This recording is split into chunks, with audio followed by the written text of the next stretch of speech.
بسم الله الرحمن الرحيم.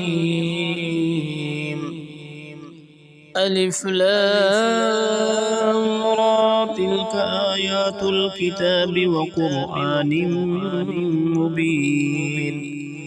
ربما يود الذين كفروا لو كانوا مسلمين ذرهم يأكلوا ويتمتعوا ويلههم الأمل فسوف يعلمون. وما أهلكنا من قرية إلا ولها كتاب معلوم ما تسبق من أمة أجلها وما يستأخرون. وقالوا يا أيها الذي نزل عليه الذكر إنك لمجنون لو ما تأتينا بالملائكة إن كنت من الصادقين. ما ننزل الملائكة إلا بالحق وما كانوا إذا منظرين. إنا نحن نزلنا الذكر وإنا له لحافظون. ولقد أرسلنا من قبلك في شيع الأولين وما يأتيهم من رسول إلا كانوا به يستهزئون. كذلك نسلكه في قلوب المجرمين لا يؤمنون به وقد خلت سنة الأولين. ولو فتحنا عليهم بابا من السماء فظلوا فيه يعرجون لقالوا إنما سكرت أبصارنا بل نحن قوم مسحورون. ولقد جعلنا في السماء بروجا وزيناها للناظرين وحفظناها من كل شيطان رجيم إلا من استرق السمع فأتبعه شهاب مبين. والأرض مددناها وألقينا فيها رواسي وأنبتنا فيها من كل شيء موزون. وجعلنا لكم فيها معايش ومن لستم له برازقين. وإن من شيء إلا عندنا خزائنه وما ننزله إلا بقدر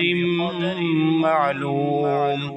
وأرسلنا الرياح لواقح فأنزلنا من السماء ماء فأسقيناكموه وما أنتم له بخازنين.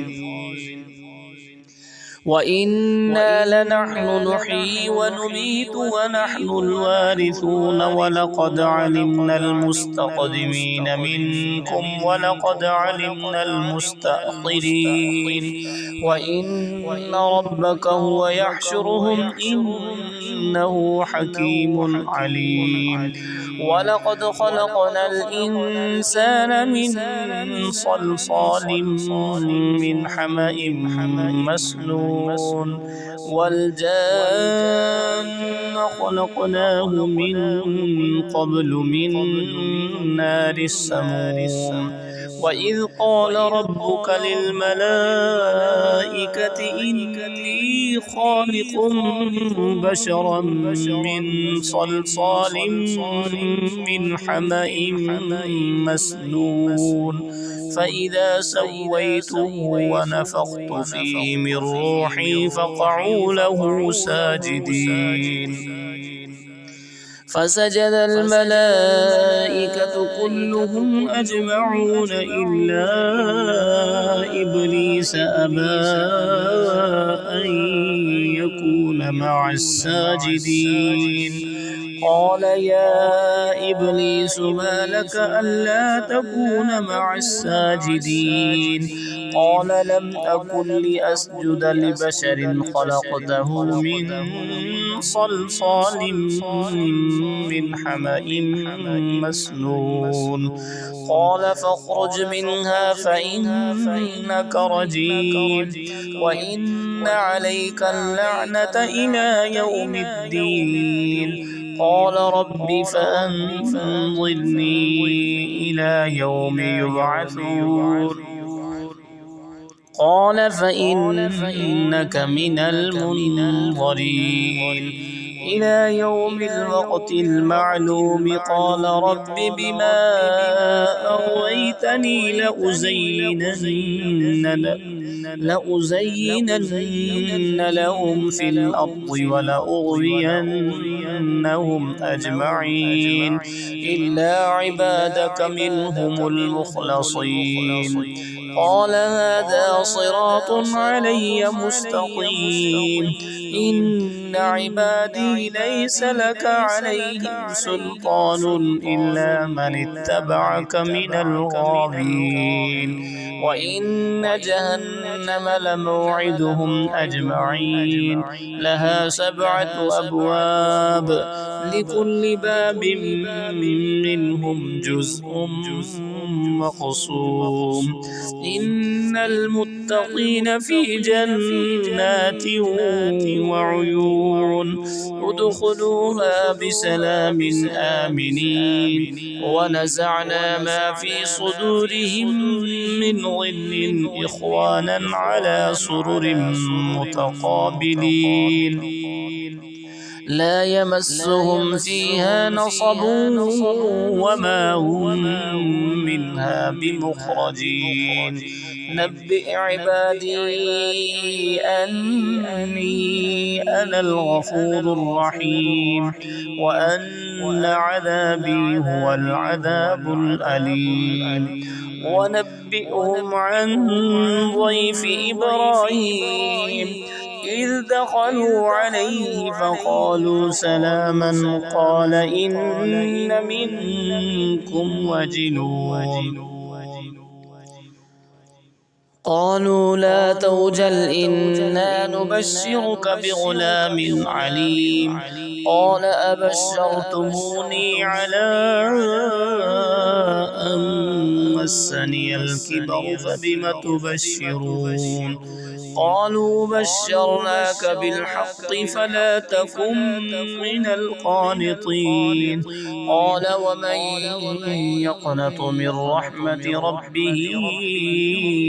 إلا الضالون قال فما خطبكم أيها المرسلون قالوا إنا أرسلنا إلى قوم مجرمين إلا آل لوط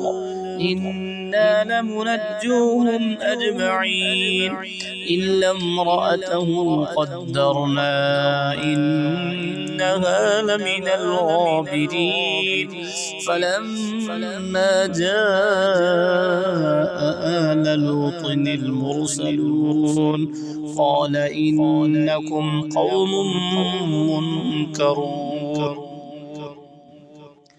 قالوا بل جئناك بما كانوا فيه يمترون وأتيناك بالحق وإنا لصادقون فأسر بأهلك بقطع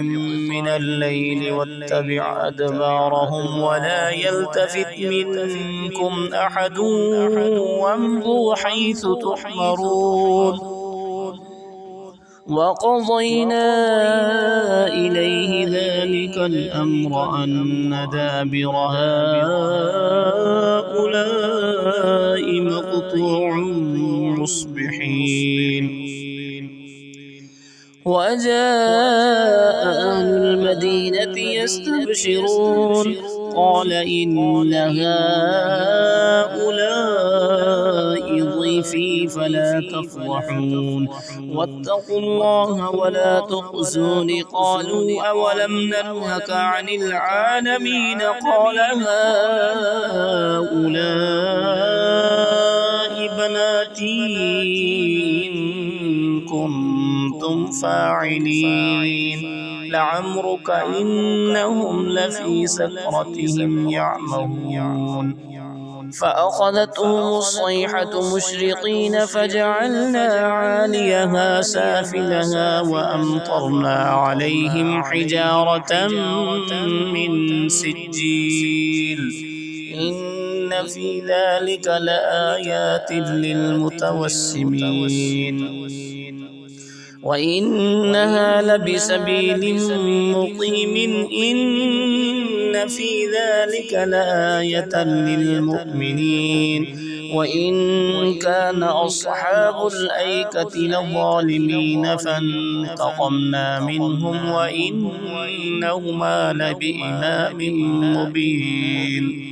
ولقد كذب أصحاب الحجر المرسلين وآتيناهم آياتنا فكانوا عنها معرضين وكانوا ينحتون من الجبال بيوتا آمنين فأخذتهم الصيحة مصبحين فما أغنى عنهم ما كانوا يكسبون وما خلقنا السماوات والأرض وما بينهما إلا بالحق وإن الساعة لآتية فاصفح الصفح الجميل إن ربك هو الخلاق العليم ولقد آتيناك 7 من المثاني والقرآن العظيم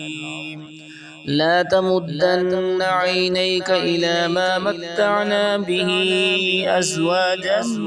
منهم ولا تحزن عليهم واخفض جناحك للمؤمنين وقل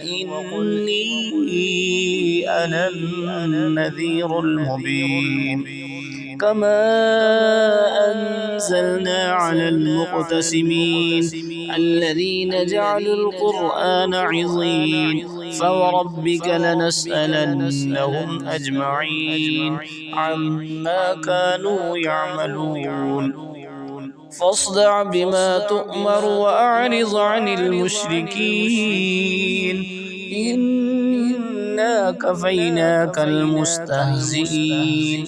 الذين يجعلون مع الله إلها آخر فسوف يعلمون ولقد نعلم أنك يضيق صدرك بما يقولون فسبح بحمد ربك وكن من الساجدين واعبد ربك حتى يأتيك اليقين بسم الله الرحمن الرحيم أتى أمر الله فلا تستعجلوه سبحانه وتعالى عما يشركون ينزل الملائكة بالروح من أمره على من يشاء من عباده أن أنذروا أنه لا إله إلا أنا فاتقون خلق السماوات والأرض بالحق تعالى عما يشركون خلق الإنسان من نطفة فإذا هو خصيم مبين والأنعام خلقها لكم فيها دفء ومنافع ومنها تأكلون ولكم فيها جمال حين تريحون وحين تسرحون وتحمل أثقالكم إلى بلد لم تكونوا بالغيه إلا بشق الأنفس إن ربكم لرؤوف رحيم والخيل والبغال والحمير لتركبوها وزينة ويخلق ما لا تعلمون وعلى الله قصد السبيل ومنها جائر ولو شاء لهداكم أجمعين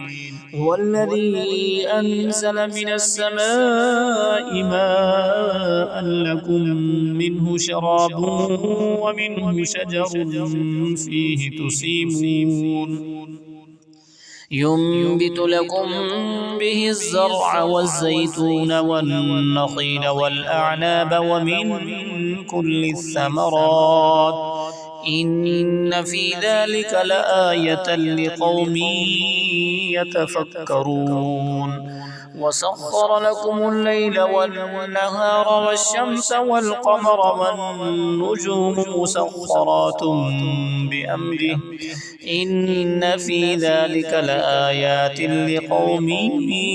يعقلون وما ذرأ لكم في الأرض مختلفا ألوانه إن في ذلك لآية لقوم يذكرون وهو الذي سخر البحر لتأكلوا منه لحما طريا وتستخرجوا منه حلية تلبسونها وترى الفلك مواخر فيه ولتبتغوا من فضله ولعلكم تشكرون وألقى في الأرض رواسي أن تميد بكم وأنهارا وسبلا لعلكم تهتدون وعلامات وبالنجم هم يهتدون أفمن يخلق كمن لا يخلق أفلا تذكرون وإن تعدوا نعمة الله لا تحصوها إن الله لغفور رحيم والله يعلم ما تسرون وما تعلنون والذين يدعون من دون الله لا يخلقون شيئا وهم يخلقون أموات غير أحياء وما يشعرون أيان يبعثون إلهكم إله واحد فالذين لا يؤمنون بالآخرة قلوبهم منكرة وهم مستكبرون لا جرم أن الله يعلم ما يسرون وما يعلنون إنه لا يحب المستكبرين وإذا قيل لهم ماذا أنزل ربكم قالوا أساطير الأولين ليحملوا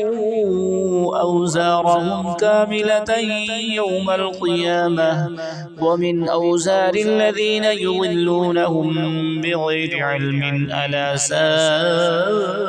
ما يزرون قد مكر الذين من قبلهم فأتى الله بنيانهم من القواعد فخر عليهم السقف من فوقهم وأتاهم العذاب من حيث لا يشعرون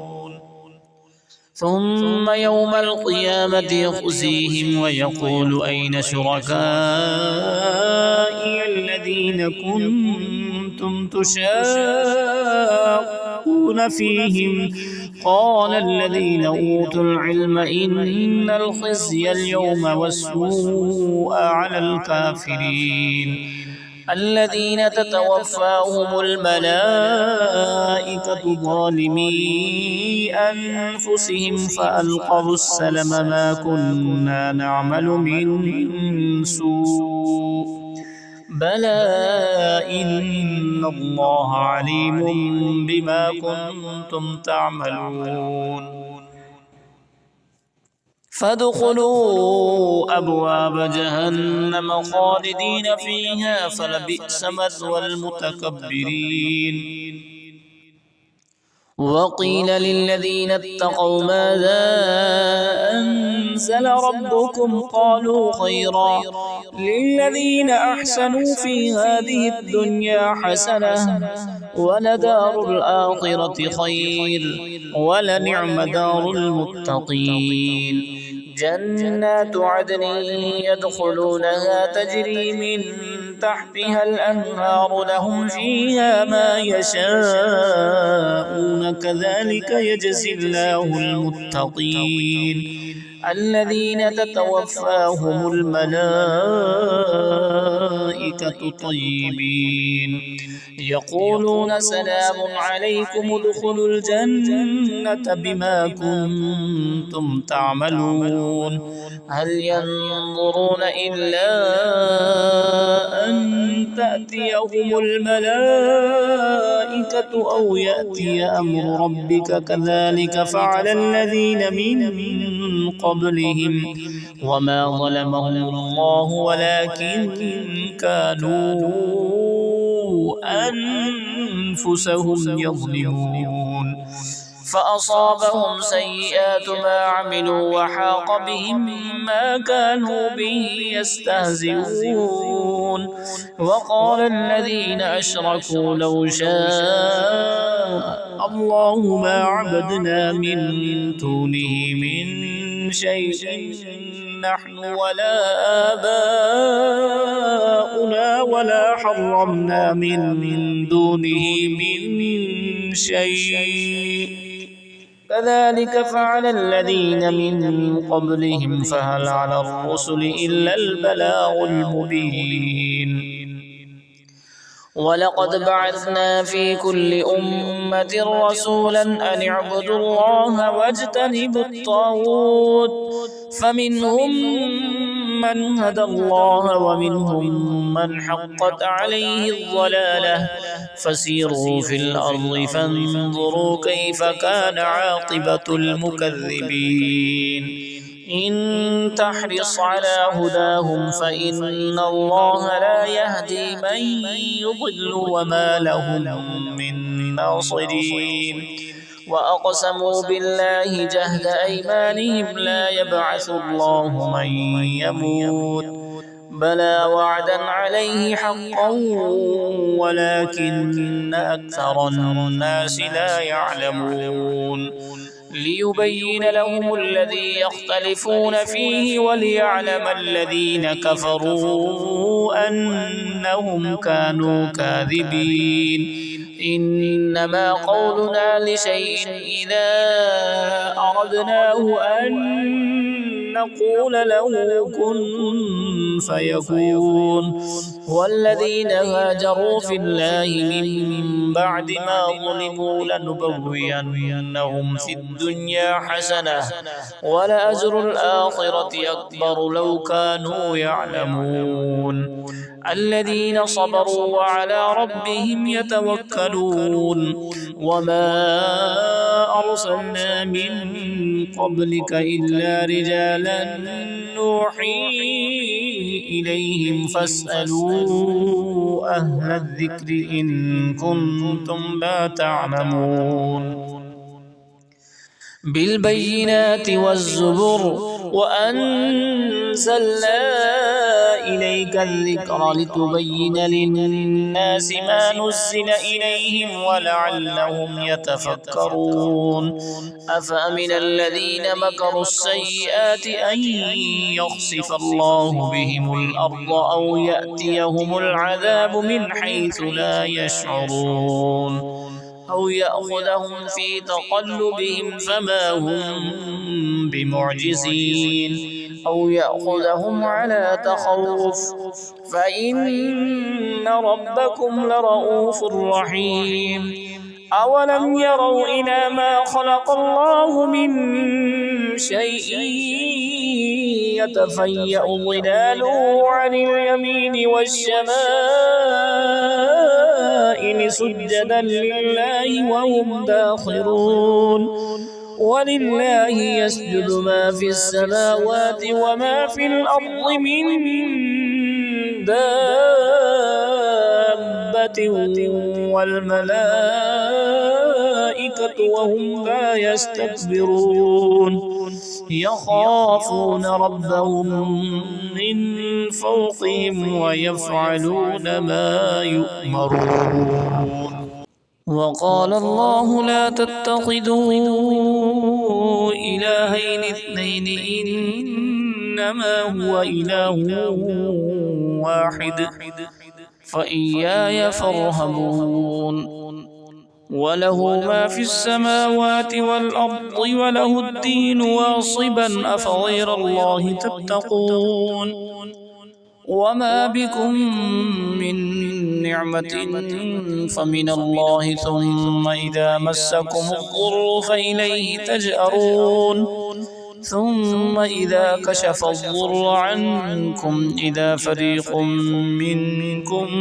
بربهم يشركون ليكفروا بما آتيناهم فتمتعوا فسوف تعلمون ويجعلون لما لا يعلمون نصيبا مما رزقناهم تالله لتسألن عما كنتم تفترون ويجعلون لله البنات سبحانه ولهم ما يشتهون وإذا بشر أحدهم بالأنثى ظل وجهه مسودا وهو كظيم يتوارى من القوم من سوء ما بشر به أيمسكه على هون أم يدسه في التراب ألا ساء ما يحكمون للذين لا يؤمنون بالآخرة مثل السوء ولله المثل الأعلى وهو العزيز الحكيم ولو يؤاخذ الله الناس بظلمهم ما ترك عليها من دابة ولكن يؤخرهم إلى أجل مسمى فإذا جاء أجلهم لا يستأخرون ساعة ولا يستقدمون ويجعلون لله ما يكرهون وتصف ألسنتهم الكذب أن لهم الحسنى لا جرم أن لهم النار وأنهم مفرطون تالله لقد أرسلنا إلى من قبلك فزين لهم الشيطان أعمالهم فهو وليهم اليوم ولهم عذاب أليم وما أنزلنا عليك الكتاب إلا لتبين لهم الذي اختلفوا فيه وهدى ورحمة لقوم يؤمنون والله أنزل من السماء ماء فأحيا به الأرض بعد موتها إن في ذلك لآية لقوم يسمعون وإن لكم في الأنعام لعبرة نسقيكم مما في بطونه من بين فرث ودم لبنا خالصا سائغا للشاربين ومن ثمرات النخيل والأعناب تتخذون منه سكرا ورزقا حسنا إن في ذلك لآية لقوم يعقلون وأوحى ربك إلى النحل أن اتخذي من الجبال بيوتا ومن الشجر ومما يعرشون ثم كلي من كل الثمرات فاسلكي سبل ربك ذللا يخرج من بطونها شراب مختلف ألوانه فيه شفاء للناس إن في ذلك لآية لقوم يتفكرون والله خلقكم ثم يتوفاكم ومنكم من يرد إلى أرذل العمر لكي لا يعلم بعد علم شيئا إن الله عليم قدير والله فضل بعضكم على بعض في الرزق فما الذين فضلوا براد رزقهم على ما ملكت أيمانهم فهم فيه سواء أفبنعمة الله يجحدون والله جعل لكم من أنفسكم أزواجا وجعل لكم من أزواجكم بنين وحفدة ورزقكم من الطيبات أفبالباطل يؤمنون وبنعمة الله هم يكفرون ويعبدون من دون الله ما لا يملك لهم رزقا من السماوات والأرض شيئا ولا يستطيعون فلا تضربوا لله الأمثال إن الله يعلم وأنتم لا تعلمون ضرب الله مثلا عبدا مملوكا لا يقدر على شيء ومن رزقناه منا رزقا حسنا فهو ينفق منه سرا وجهرا هل يستوون الحمد لله بل أكثرهم لا يعلمون وضرب الله مثلا رجلين أحدهما أبكم لا يقدر على شيء وهو كل على مولاه أينما يوجهه لا يأتي بخير هل يستوي هو ومن يأمر بالعدل وهو على صراط مستقيم ولله غيب السماوات والأرض وما أمر الساعة إلا كلمح البصر أو هو أقرب إن الله على كل شيء قدير والله أخرجكم من بطون أمهاتكم لا تعلمون شيئا وجعل لكم السمع والأبصار والأفئدة لعلكم تشكرون ألم يروا إلى الطير مسخرات في جو السماء ما يمسكهن إلا الله إن في ذلك لآيات لقوم يؤمنون والله جعل لكم من بيوتكم سكنا وجعل لكم من جلود الأنعام بيوتا تستخفونها يوم طعنكم ويوم إقامتكم ومن أصوافها وأوبارها وأشعارها أثاثا ومتاعا إلى حين والله جعل لكم مما خلق ظلالا وجعل لكم من الجبال أكنانا وجعل لكم سرابيل تقيكم الحر وسرابيل تقيكم بأسكم كذلك يتم نعمته عليكم لعلكم تسلمون فإن تولوا فإنما عليك البلاغ المبين يعرفون نعمة الله ثم ينكرونها وأكثرهم الكافرون ويوم نبعث من كل أمة شهيدا ثم لا يؤذن للذين كفروا ولا هم يستعتبون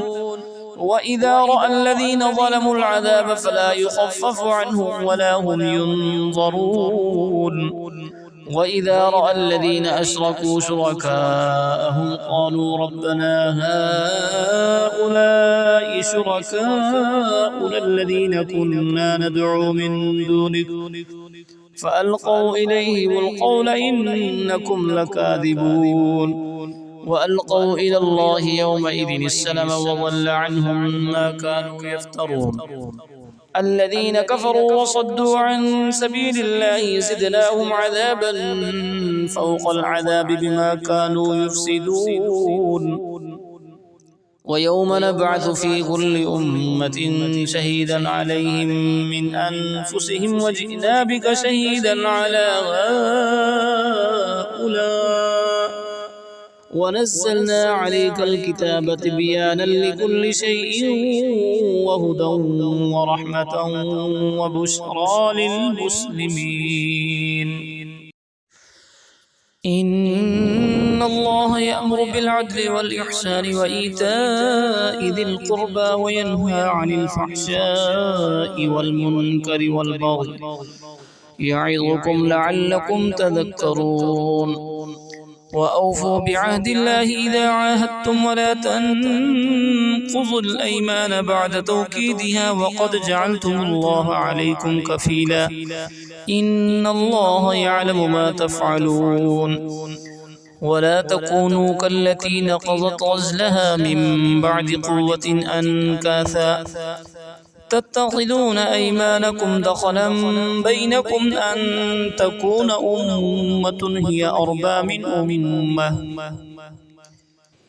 إنما يبلوكم الله به وليبينن لكم يوم القيامة ما كنتم فيه تختلفون ولو شاء الله لجعلكم أمة واحدة ولكن يضل من يشاء ويهدي من يشاء ولتسألن عما كنتم تعملون ولا تتخذوا أيمانكم دخلا بينكم فتزل قدم بعد ثبوتها وتذوقوا السوء بما صددتم عن سبيل الله ولكم عذاب عظيم ولا تشتروا بعهد الله ثمنا قليلا إنما عند الله هو خير لكم إن كنتم تعلمون ما عندكم ينفد وما عند الله باق ولنجزين الذين صبروا أجرهم بأحسن ما كانوا يعملون من عمل صالحا من ذكر أو أنثى وهو مؤمن فلنحيينه حياة طيبة ولنجزينهم أجرهم بأحسن ما كانوا يعملون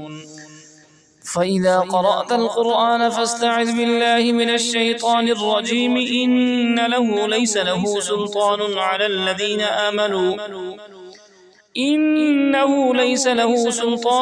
الذين آمنوا وعلى ربهم يتوكلون إنما سلطانه على الذين يتولونه والذين هم به مشركون وإذا بدلنا آية مكان آية والله أعلم بما ينزل قالوا إنما أنت مفتر بل أكثرهم لا يعلمون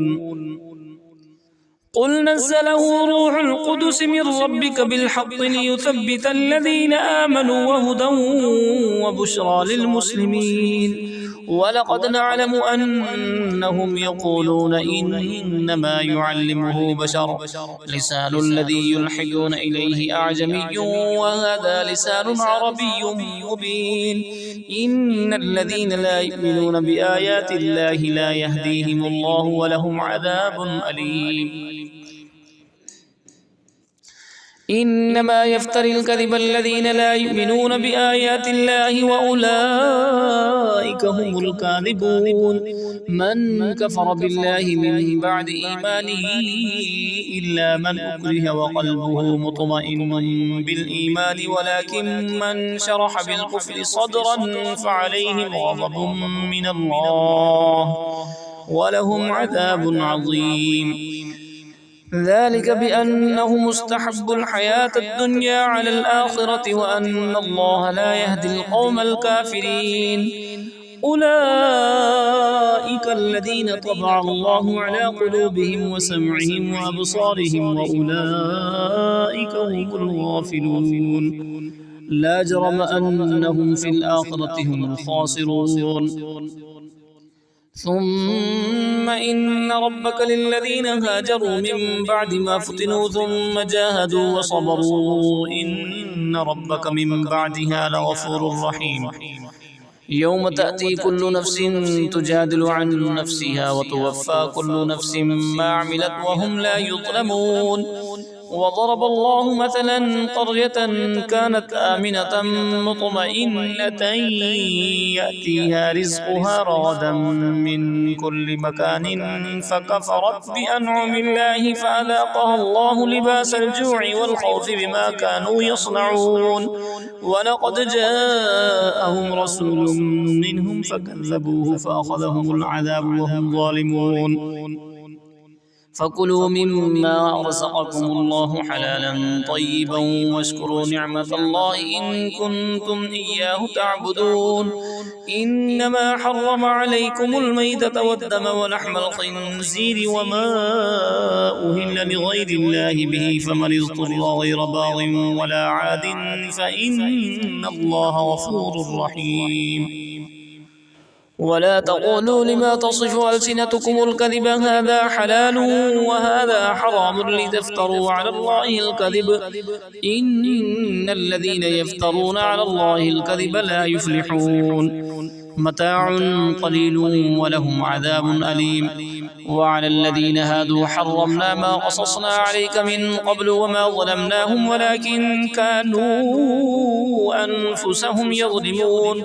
ثم إن ربك للذين عملوا السوء بجهالة ثم تابوا من بعد ذلك وأصلحوا إن ربك من بعدها لغفور رحيم. إن إبراهيم كان أمة قانتا لله حنيفا ولم يك من المشركين،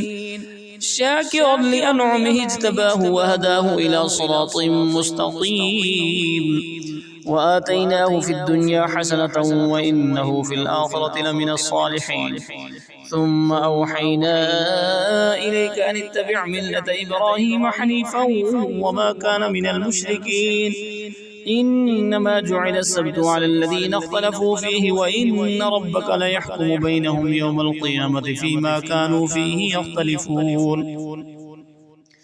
ادع إلى سبيل ربك بالحكمة والموعظة الحسنة وجادلهم بالتي هي أحسن إن ربك هو أعلم بمن ضل عن سبيله وهو أعلم بالمهتدين.